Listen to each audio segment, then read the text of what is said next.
আসসালামু আলাইকুম। আমি লাউয়ের একটা রেসিপি করে আপনাদেরকে দেখাচ্ছি।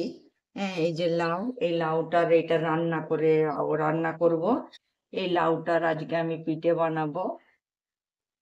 এই লাউয়ের যাকে খোলা বলা হয়, এই খোলাটা দিয়ে বেগুন দিয়ে শুটকি মাছ দিয়ে রান্না করব। আপনারা ভিডিওটা ভালো করে মন দিয়ে দেখবেন, তবে বুঝতে পারবেন।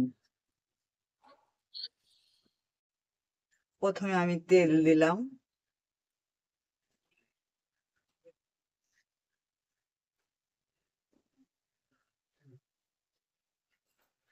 তেলের মধ্যে একটা পেঁয়াজ কুচি দিলাম।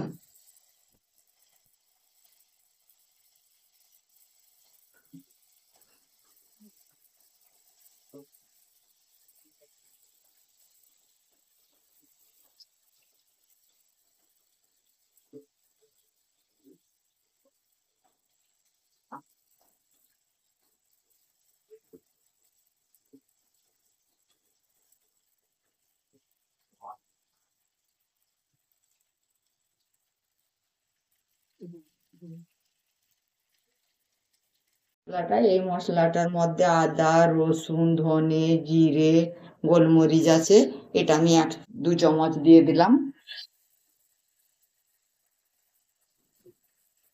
এই মশলাটা এর মধ্যে পেঁয়াজ আছে, টমেটোর আছে, গাজর আছে, জিরা আছে, ধনে আছে, গোলমরিচ আছে। এটা আমি 2 চামচ দিয়ে দিলাম। ছোট চামচের দিতাম আমি।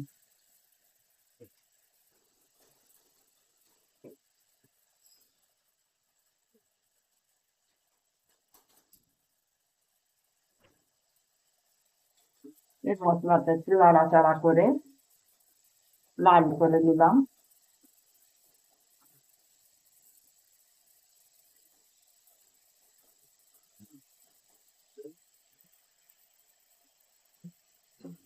এর মধ্যে আমি 2 তেজপাতা দিলাম। এর মধ্যে 2 এলাচ দিলাম। একটা ছোট দারচিনি দিলাম, টুকরো।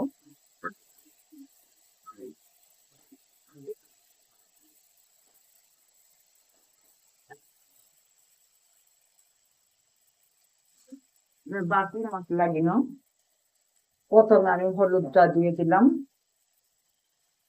হলুদটা দেওয়ার পরে যে আমি মশলাগুলো দেবো, তাহলে আর মানে এত ছিটবে না।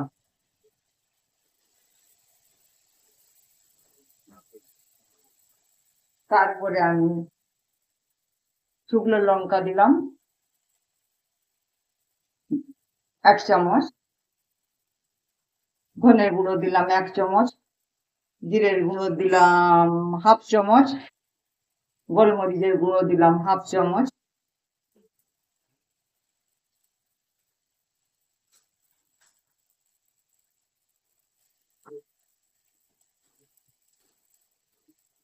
তারপরে নুন দিলাম 1.5 চামচ। নুনটা আপনাদের পরিমাণ মতন দিবেন।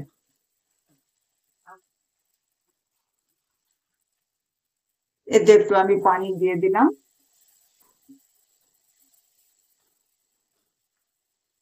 মশলাটা আমি 5 মিনিট ধরে কষলাম। এর মধ্যে দিয়ে দিলাম 2 আলু। এর মধ্যে দিয়ে দিলাম লাউ গুলো।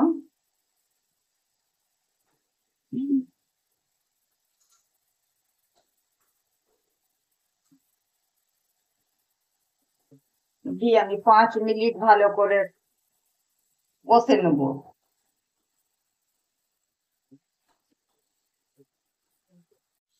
আমার লাউয়ের তরকারিটা কষা হয়ে গেছে 5 মিনিট। এর মধ্যে আমি একটু পানি দিয়ে কুকারটা আমি বন্ধ করে দিলাম। কুকারে রান্না করছি, কারণটা হচ্ছে সময়টাও কম লাগবে, গ্যাস খরচাটাও কম হবে। লাউয়ের তরকারিটা হয়ে গিয়েছে।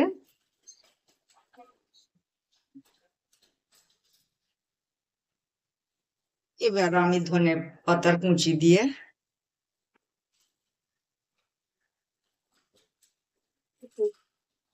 নেড়ে নেড়ে দেবো।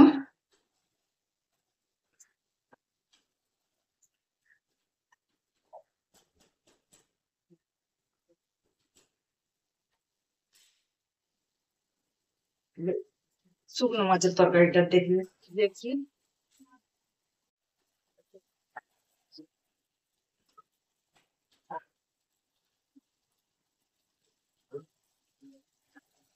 লাউয়ের তরকারিটা হয়ে গিয়েছে, গ্যাসটা আমি অফ করে দিলাম।